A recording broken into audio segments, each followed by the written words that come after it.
Nginibingelele ngane zakuthi niyaphila bafuthu. Mina ngiphile kakhulu yabona. Bafuthu asikhona incwadi ade ngiyifunda la yabona. Isihloko sayo sithi the first 5 minutes after death. Isihloko sayo sisho kanjalo yabona. Sisho kanjalo. So le ncwadi ke sengiyifundile yonke ngane zakwethu yabona. Yabona ngiyifunde kodwa nje okungithuse kakhulu la kunabantu okuthiwa ama-atheist. Umuntu oyi-atheist umuntu ongakholwa uNkulunkulu nongakholwa uJesu Kristu ukuthi abantu abakhona uya-exist uNkulunkulu, uGod uya-exist, abakholelwa kulokho yabona.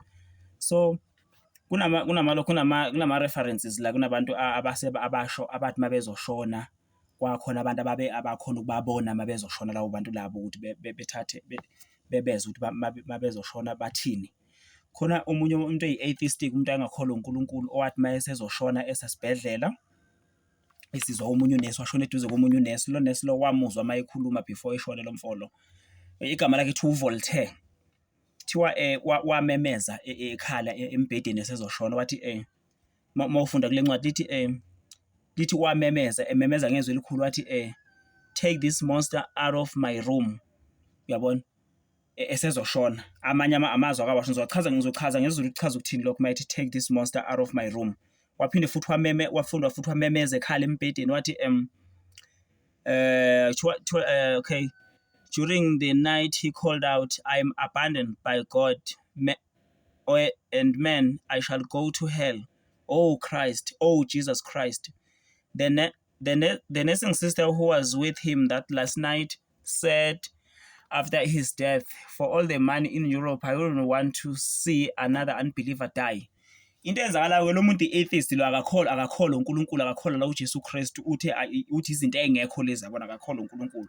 Nangoke uyakhala mayesezoshona manje uthi hey, susani lesi silwane lesi phambi kwami, take this monster out of my room.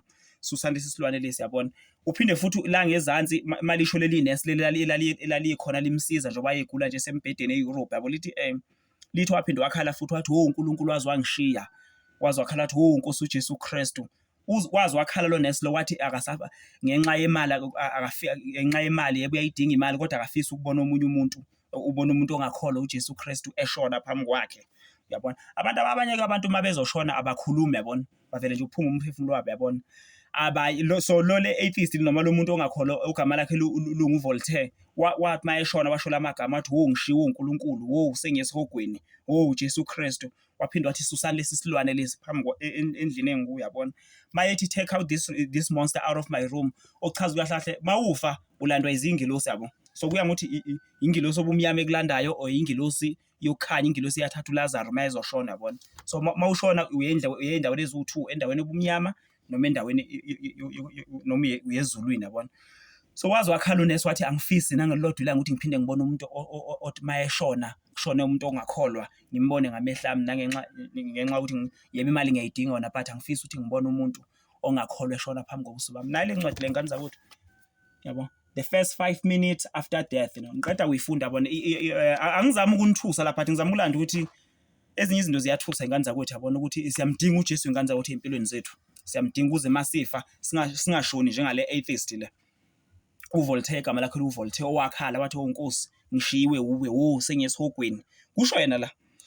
So ngizabona ngane ukuthi asikholweni uJesu Kristu ingane. Angizami ukunithusa lapha, ngithi angishare nje le ncwadi le ukuthi ngithuse kakhulu yabona. Baningi ama-reference akhona la, uDavid Hume, baningi, oCaesar Borgia, oHobbes, oFrederick Nietzsche, bonke ama-atheist ashona kwarekhodwa izinto amabeshona kwarekhodwa ukuthi bashona bathini amazwi abo. But ngithe ngithathele kaVoltaire ukuthi wathi mayeshona wathi Nkosi yami ngaze ngaye esihogweni yabona, ekhala kodwa ngingasekho uguquka ngenxa yokuthi akanikelanga impilo yakhe kuJesu Kristu yabona.